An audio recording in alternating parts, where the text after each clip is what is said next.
to Isaak Krut bringing Bravo, star of the show. Isaak Krut, of course, of the Hairy Tarantula team out there in Toronto, an institution of card games in my hometown. Let's go to the match. John Ho on Viserai, and we're already knee-deep in it. Look at that. That is already just a splash of all kinds of counters and rune chants and all kinds of nonsense. Fine start from John Ho. It looks like we led off the game with some Mordred Tide action, a little bit of Mauve Skies, Arc Knight attacks, and just rune chants all over the place. So can't complain if you're John Ho, and I want to point something out, Flake, this is really important.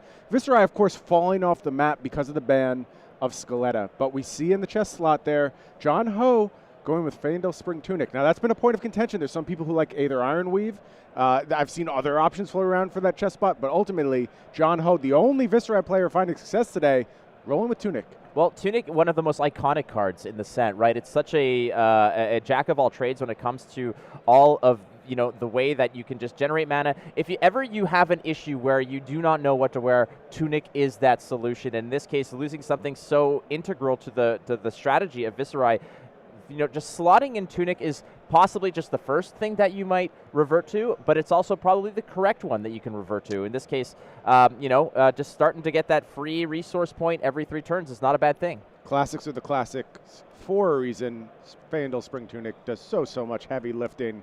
And, Viserai, it's not a resource-hungry deck, but it'll leverage those Tunic triggers in just the right spot to really make some explosive turns. And John Ho not wasting any time, pretty explosive turn right off the bat. However, Isaak Krut sucked it up, didn't really take much damage, no damage, in fact, and now just coming back with the slow and steady Winter's Wail, trying to force through a little damage. But how different it can be when there's just one small change to a deck. You remove one piece of equipment, and suddenly what happens? Well, your whole game plan changes, because let's be real here, there was a time where the strategy against a Starvo list was to just stack those rune chants and come at you with that OTK, that one-turn kill strategy. That's not the case. Scaletta does not allow you to do that anymore. So in those old school matchups of Starvo versus Viserai, the health totals used to be something like 40-1 before it really got saucy. No, you're exactly right. Different story now. Exactly right. But the thing is that Starvo's telling a different story as well. Starvo, of course, losing Awakening. That was a key catch-up mechanism in this matchup. Obviously, the decline of Autumn's Touch also has some influence. And we see another Mordred Tide turn from John Ho. It looks like, just rapid fire right off the bat. Going to go ahead and make those extra rune chants. Fundamentally, Viserai's ability was one of those topics of perhaps that was where this deck, this super strong Viserai list, which a lot of people thought was probably the best deck in the format, not too long or not a few weeks ago. And people were saying maybe Viserai's game text is what needs to be changed here. Maybe that's the issue. And given the fact that it was not changed at all, you still get this constant generation, this factory of rune chants, and Mordred Tide just adds on top of that. Oh, absolutely. The output is still there. The thing that's missing is the combo turn. Yeah. But if you're able to make your output a little bit more consistent, you can be less reliant on that combo turn. And let's be honest, a big part of the problem with just doing the consistent damage approach, the more, I would say, aggro Viserai approach. I don't know if that really fits here, but just something that isn't focused on the OTK. The big problem was Awakening. Awakening was just such a huge catch-up mechanism. That's gone for Starvo now. So I'm really interested to see this matchup play out. Picking up some hints about how Isaak Krut is looking to play Starvo these days. See Art of War in hand right now. Really interesting inclusion there on Isaac's part. We talked before about how that's leaked into some Oldhim decks. See less of it in Starvo. But I agree with the idea that Starvo can afford to be a little more aggressive in the absence of Awakening. Yeah, in some pro quests out there in Toronto, I've seen Isaak Krut win with cards like Art of War in there as well. And like you mentioned, there might be a little bit unorthodox in terms of what the standard procedure is here. As you see, I'm going with the Winter's Bite to open up and then go ahead and pitch to play as well with the, pitching just for, a vanilla 4 as it were, but it's still pushing damage. Now, you mentioned also the fact that Viserai might not be a true aggro list. Is that mainly because, it's not a really go-wide strategy, but it's a very mixed bag of different sources of damage? Yeah, you look at something like Chain, it's just like clear. Damage output every turn, lots of attacks. Something like Viserai, it sort of floats its foot on the pedal. Sometimes it's just absolutely push that damage through. Other times it's do a little bit of setup, play something like Read the Runes. Now, if I had to guess, I think there's a good chance that John Ho has moved away from things like Read the Runes. We don't have deck lists today. We'll get those, a more complete picture as we move throughout the weekend. But I think John Ho is probably just all in on things like this, the Swarming Gloomveil value type plays, backed up, lead the charge, getting really wide. That works for Viserai, especially when there's just less block on the part of Bravo. You don't have as many Autumn's Touch to throw in front of these smaller attacks, and that damage will leak through over time. Well, let's get real, man. You toss out a banger like Swarming Gloomveil, it's like living on a prayer. It'll be good all the time. It's going to fit into all the cards like, Mordred Tide, etc. But here we go. I mean, look at that, 6 rune chance. It's like, deal with this, bucko. Yeah. Like, what can you do with this? You can get rid of 2 of them. You've got the Boots on. You've got the Crown of Seeds. But there's 4 plus the Rosetta. This is so uncomfortable for a player to deal with because this is not a true arcane damage style. You're tossing a crap ton of rune chance, but all you really need is 1 piece of arcane damage to block it. It's the Rosetta that comes in as a 2-pack on top of that. It's real tough, man. Like, you're sitting here, and suddenly John Ho's just California dreaming the whole way through. No, absolutely, and that's one of the huge problems on the Starvo side. As slots got tighter and tighter, it used to be you could afford to play 2 pieces of Arcane Barrier, and some folks still do, honestly. But if you're not, that Rosetta Thorn is going to represent consistent damage coming through time after time. Going to have to make some changes if there's going to be success for Bravo. And John Ho here, 4-0 record when people thought it was just impossible to be successful with Viserai. There were a few Viserais out there in the field, but they fizzled out. They really didn't do much. And here John Ho is showing you that, hey, Viserai is still something to be reckoned with, and facing off now against Isaak Krut. Isaak Krut with that Starvo. Isaak is very, very, very well versed in Starvo. All of his ProQuest wins, all of his ProQuest, his whole entire journey has been on this hero and doing it exceptionally well. Now, this is there's a tome that's going to be played right here. Yeah, some interesting cards revealed there too, Flake. No, definitely. And again, just starting up these turns. And Viserai is definitely a hero where you have to manufacture your damage. And it's going to come in very uncomfortable ways in different pockets here and there. But honestly, it's still a viable hero. It might not be the most popular Runeblade here, but for a time it almost feels like it flew too close to the sun.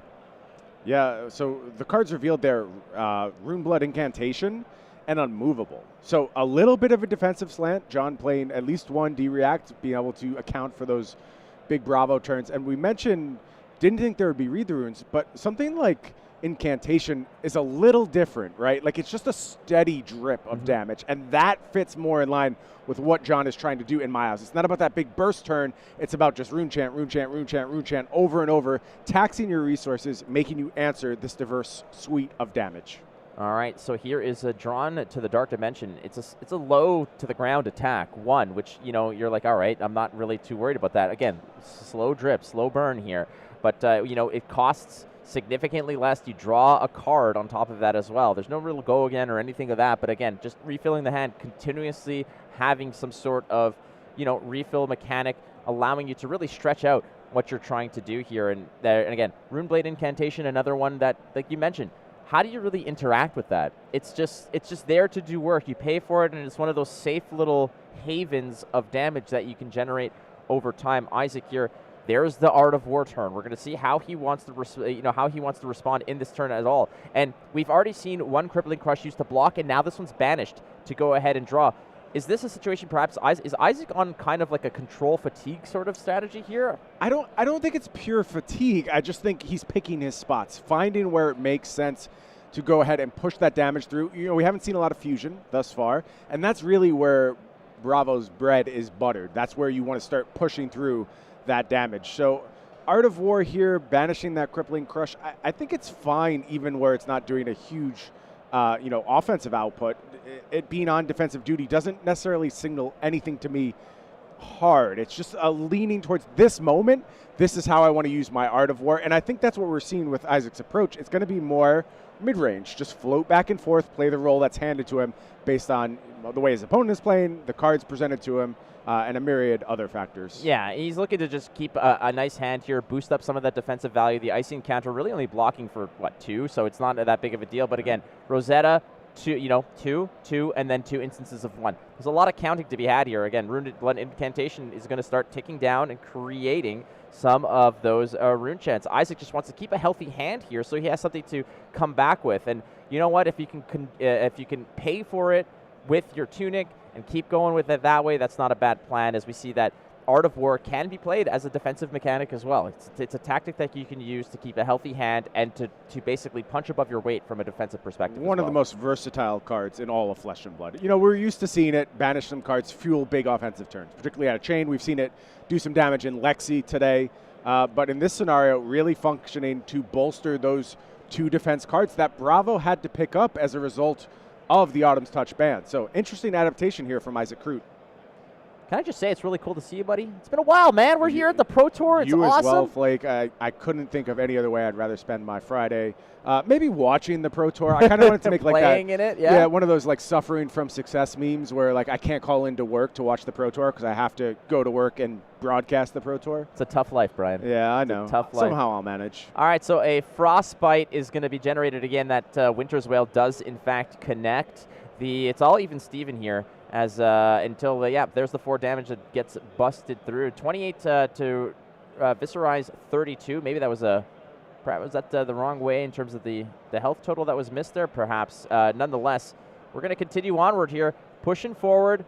And again, it's non-attack, attack, a little bit of arcane. That's the way Runeblade does it. Slow and steady. We're seeing a consistent plan from John Ho. You know, adding to those rune chants via Viserai hero ability, via that Rune Blood Incantation, and just amplify the Arknight coming in for a discount, pushing a little bit of damage, making Isaak Krut think about it. And I think this is good from John's side, but we also haven't seen the best of Isaac's deck yet. And I worry about what happens if Isaak starts popping off. He starts finding those Starvo activations, starts fusing those Oaken Olds. I just don't think John has done enough in these early setup phases where Isaak has played a little weaker to cement any kind of edge in the game. And I think as things go on, it's just more and more likely that Isaak finds fuses, and that's where Starvo really starts to shine. That's a very good point here, as you know what, when you've really seen not a whole lot of retaliation from Isaak, you want to sort of think that maybe you're in a better spot than you actually are. You're not that far off from each other in life totals. But if Isaak hasn't really presented any of those major threats, yeah, you've seen 2 Crippling Crushes already make way to the graveyard or to the Banish Zone, but where are those Oaken Olds, man? Like, you got to keep these in the back of your head that eventually there's going to be a bill to pay, there's going to be a reckoning, and John is going to have to pay the toll at some point.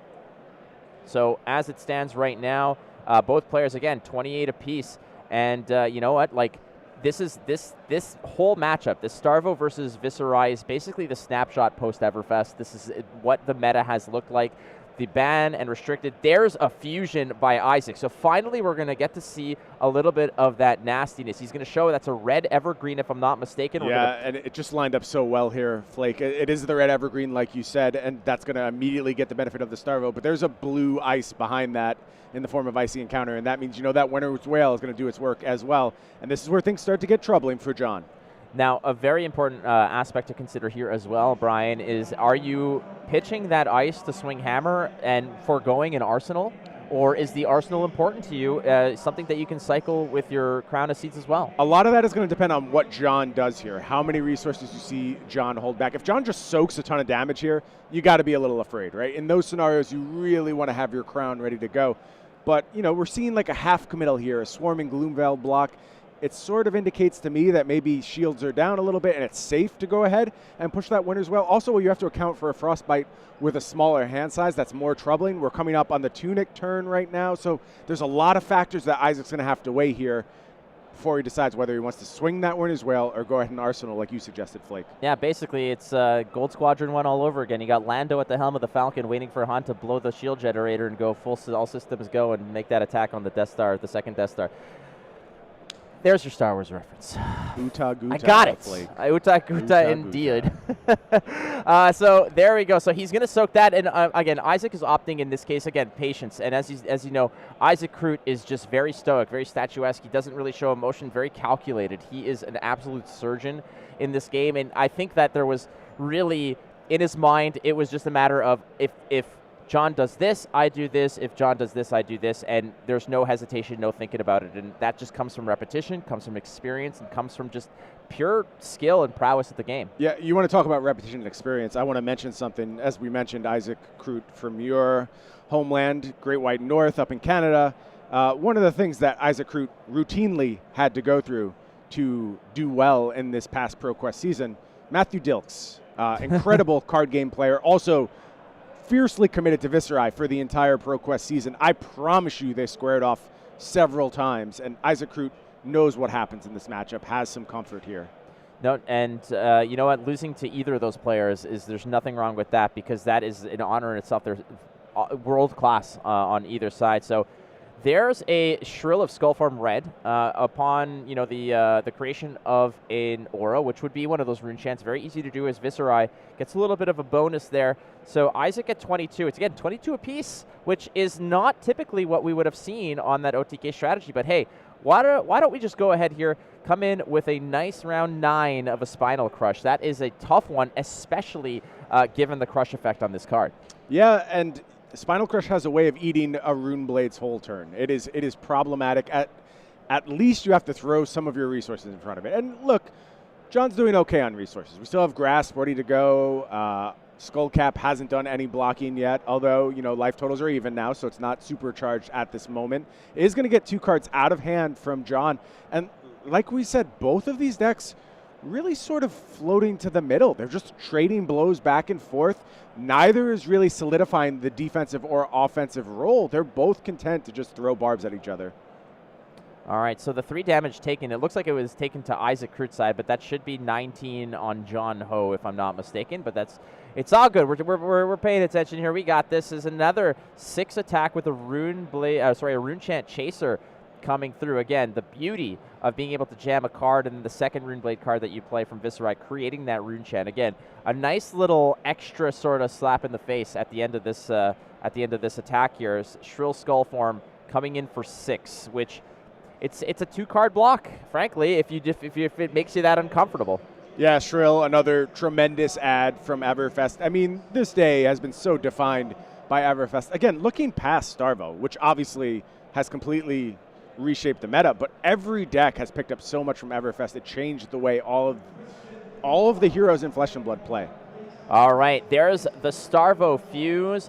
Isaak Krut's going to be able to put some real damage going forward. That is a break round red. Correct. So 9, go again, dominate the whole, super value combo meal, all, patched up together here, pitching the lightning, which is the way to go.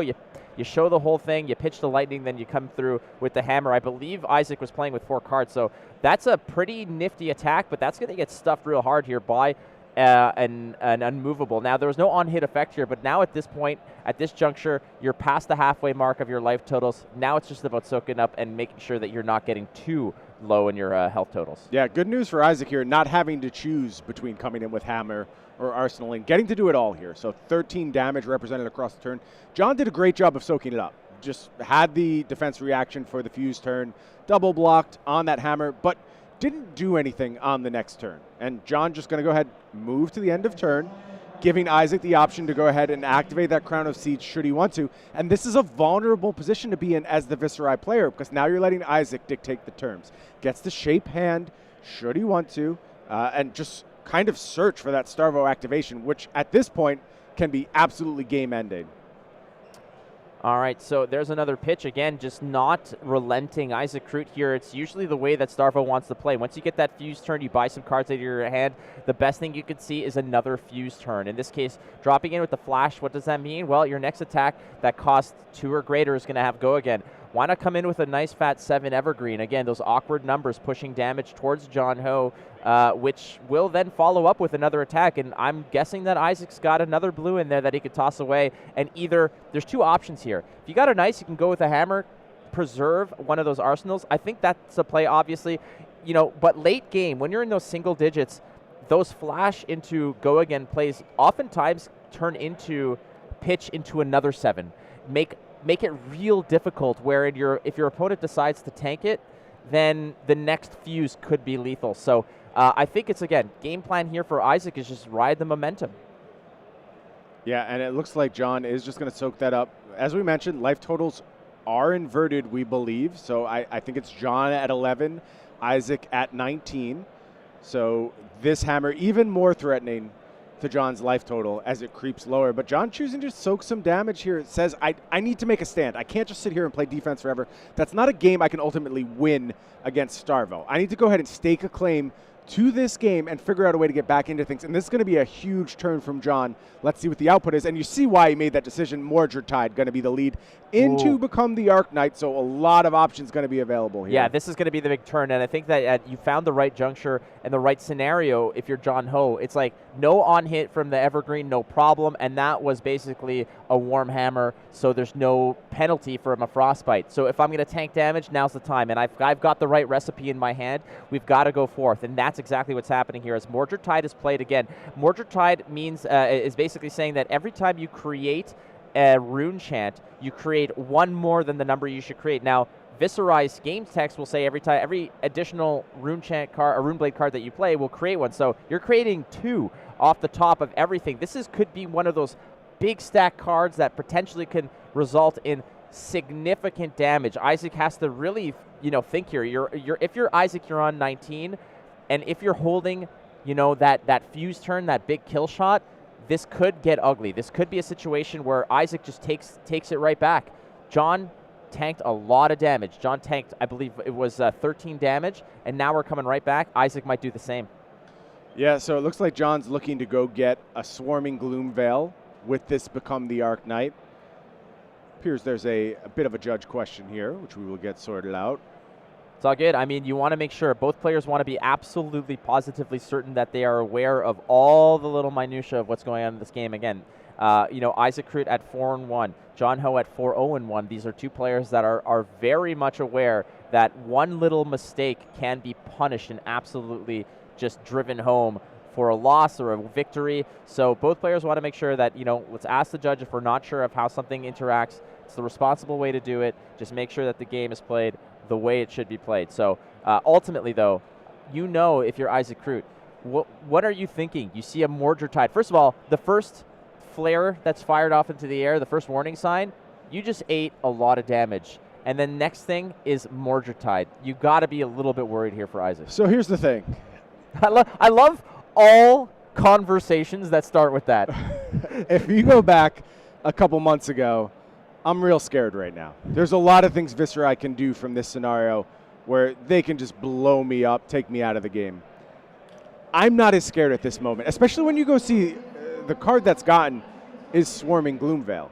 And is that really going to make that much of a difference? I mean, sure, it's got nice on hits. It's very efficient, like attacking for 4 here, making a couple rune chants, behind it.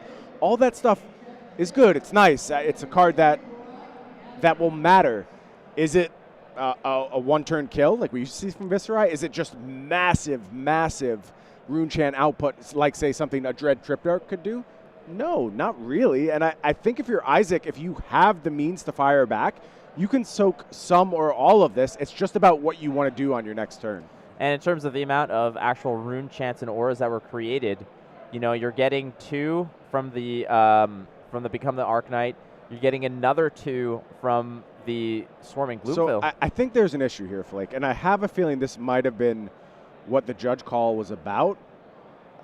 After having revealed the card that John chose from his deck, I think he may have already missed the opportunity for the rune chant trigger to be set up. And of course, this being played at a professional rules level, that would explain why I don't see any rune chant represented alongside this Swarming Gloomveil attack, and there's only the 2 rune chants behind. There should be 4. There should be 4. Yeah, there should be 2 having been made from Become the Arc Knight, and they should be getting triggered right now by this Swarming Gloomveil, but we only see the 2 behind. So that is my guess over what was going on with that judge interaction. I think you're absolutely correct over here because, again, with Mordred Tide and the Viserai text, you should have 2 already from Become the Arc Knight. As soon as Swarming hits the board, that's an additional 2, which then puts online the end of the Swarming Gloomveil text there, which would say, when this hits a hero, they can't prevent any arcane damage, which it could be significant because especially with a Mordred at the beginning of this situation. So, when you're playing that fast and furious at times, it can be problematic. But again,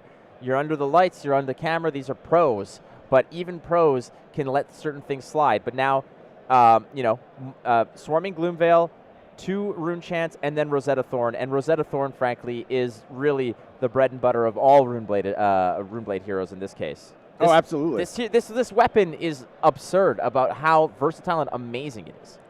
Yeah, probably. I think indisputably the best weapon in the game. I mean, you can make a case for Winter's Well. Those two are certainly competing against each other, but here exactly what John wants to do. And let's see if that 2 damage comes back to haunt John. Again, this is no shade being thrown towards John. The pressure you're under playing the first ever Flesh and Blood Pro Tour, trying to manage all these tiny interactions, do everything perfectly, it weighs on you. And when you're down there in the feature match area, it can lead to those type of mistakes. So if there's 2 damage that was left on the table, let's see if that comes out to haunt John. You got to hate this if you're John Ho. You're like, I already just dealt with a Spinal Crush, and here comes another one. There's no dominated effect on this. It's merely 9. Crush is the threat here.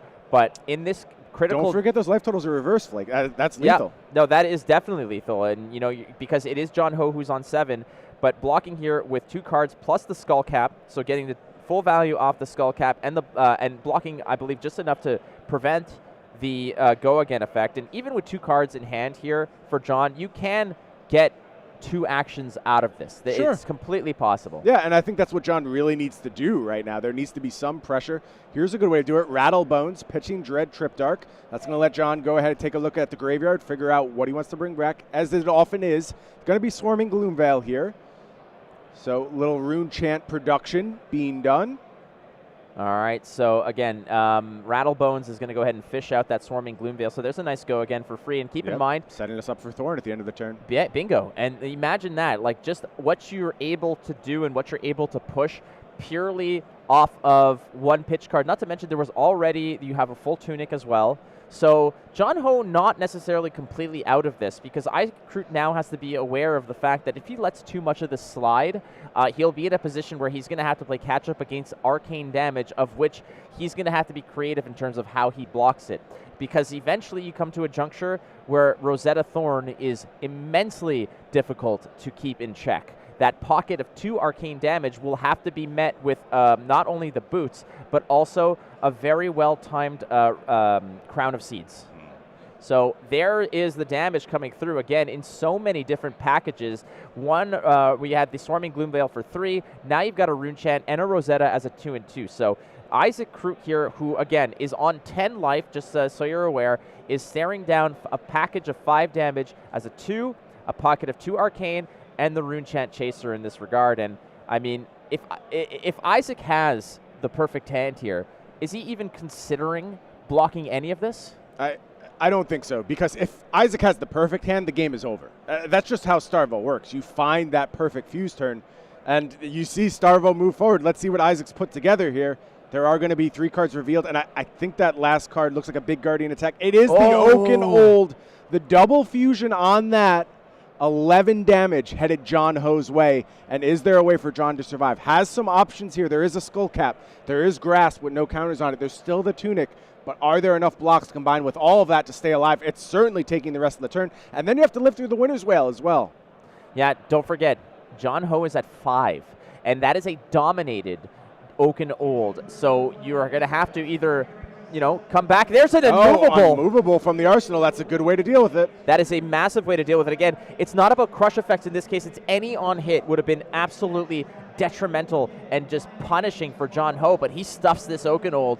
But it's going to be followed up with an Icy Hammer, and when you're at 5 health, that is very, very tough to digest. Now, this might be an opportunity where he can use and finally squeak out one last little bit of block out of that Skull Cap. Maybe this is the time for that. I think what John is doing here, there's another unmovable in hand, so John knows the turn is blown. Nothing's going to happen on the next turn. The whole setup here, get that unmovable into Arsenal, try and soak up one more blow from Isaak, and then, again, hope the Starvo just fails on a critical turn. And Starvo can do that. For as consistent as it is, it's got a lot of weird cards in it. And if those cards combine in such a way where the best thing you can do is something like, a dominated blue breakground, Well, you can deal with that as the Viserai player. You can come through that, especially given that John was able to save Grasp of the Arknight. But here we go, another Starvo activation, this time off 2 cards. And this is going to ask a lot of John here. Keep in mind, this is a Pulse that can go ahead and recycle that Okanold. Absolutely. So this could be a very, very massive turn. Card in Arsenal, so you can do that right now if you need to. You can use Crown of Seeds, go ahead and pick up that Okanold if you need to. You can also be patient.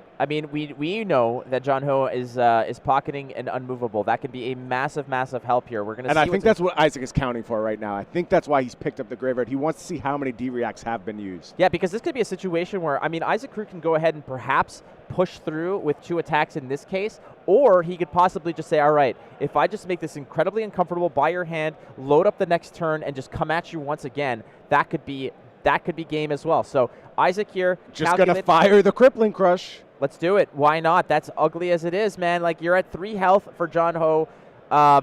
You know, anything that gets through is devastating. A big 13 being pushed by this Crippling Crush. We know John has some options. There is the Unmovable in Arsenal, we believe, based on what we saw from hand.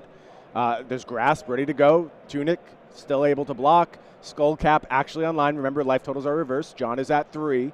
So I don't think this one's over, but it's looking dire for John. Definitely dire. Again, dominated. Go again. Crippling Crush. It's not a non-hit. It's a crush effect. 4 of that has to leak through, but with that Unmovable pocketed away and the bonus it gets for being played, that might be good enough here to at least keep you to 1 more turn. So there it is. He's cheating it out there. He's saying, hey, surprise, Merry Christmas. I'm still going to probably get a little bit punished here, but Isaak Krut just gets another turn through. So that massive Crippling Crush, and we saw earlier, Isaak had the opportunity maybe to slow play to make those turns a lot more uncomfortable over various different pockets of damage, but ultimately saying, you really need 1 card to answer this. And here's and now John is on 1, and that could be that you know, 1 more fuse and it's lights out. Yeah, to say nothing of Winner's Wail, where it's just the nightmare scenario. It demands 2 cards on every single turn from this point forward. John's really going to want to put something together here, starting things off with a Runeblood Invocation and then just goes to pass the turn. And it makes sense. Like, there wasn't going to be a ton of output from John there, but you kind of wanted like some damage to be threatened. If Isaak can just sit here, soak this up, you know, take up the Tunic, head in and be able to activate this Crown of Seeds, that could be it for John.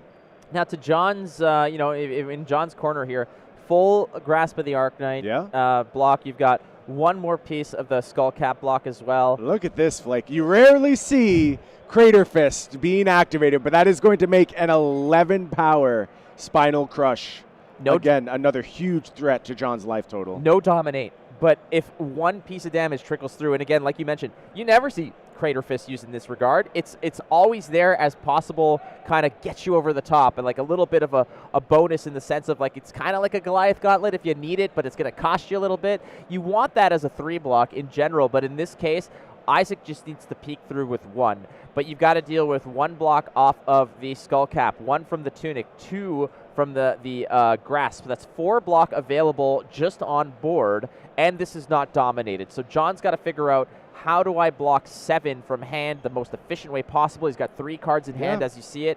I think John's going to get a block together here, and I think John's also going to do something on his next turn, and that's critical. There needs to be some damage pushed Isaac's way. You can't just sit back and let Isaak sculpt these perfect hands over and over. Eventually 1 will break through your defenses. And so as scary as this 11 power Spinal Crush is, I think this turn is actually a little bit better than John's last few turns. Just go ahead, line up your blocks, do something on your next turn, and either put Isaak at a super vulnerable life total where you can come back and maybe steal this game, or just somehow advance your plan so he's not able to sit there comfortably and take a card from his hand. All right, well, that looks like that's the whole enchilada right here. Yeah, it's a full 4, and that means the blocks just didn't line up quite well enough. There wasn't enough output for John to be comfortable with, and that means no advancement is going to be made on this next turn. Hey, can we give a little bit of love here to John Ho? John Ho faced down a dominated Crippling Crush at 13, survived it. Oh, yeah. An 11-point attack of a Spinal Crush, survived it. Like, just holding on for dear life, going through, and that's fine. Again, Runeblood Incantation is going to go ahead and drop 1 Rune Chant on the board and pass the turn. John's just kind of deflecting, you know, these bullets. Like, he's just going full Neo on this, and it's eventually going to come to fruition. If what John Ho here is hoping for is that Isaak pulls 2 flashes and 2 blinks in his hand, and there's all he has to worry about is a hammer. Yeah, needs a turn off in some way. Just needs some breathing room, a chance to just go ahead and reset and find a way to make some offense. But this break round going to come through, push a little bit of damage John's way, and he's got to find, again, perfect blocks and hopefully some way forward from this point. All right, so that's 6 damage, which is a little bit more digestible. And as you see here, John's just kind of not committing any blocks yet. You see them, the cards are kind of going down there saying, all right, if I do this, just want to make sure that there's no surprises. John can come out of this with a 3-card hand. Now, the question is, does Isaak have something else in the tank? Is there a blink? Is there some other way to extend this turn? That's what I'm fearing if I'm John. Well, you pitched a flash. The flash could have given this go again. So leads me to believe that something's up. Yeah, something's up. That maybe there's a little bit of a surprise blink. Perhaps you play blink and then you swing hammer, and hopefully that this is good enough. 6 is not the most devastating, and scary attack. So it's going to be blocking 6 with equipment. And there's the blink, yep. And the blink's going to come through. Volthaven going to make a large hammer swing. And I see some 2 blocks in hand. It's going to get the full hand. All right, and that looks like that's not good enough. Unfortunately, that's not the case. As you can see here, John Ho did not have enough block in hand. One block short, Flake. Yeah, but you know what? You got to give a lot of dap to him for being that resilient for as long as he did. There was a lot of pressure that was put in some awkward positions.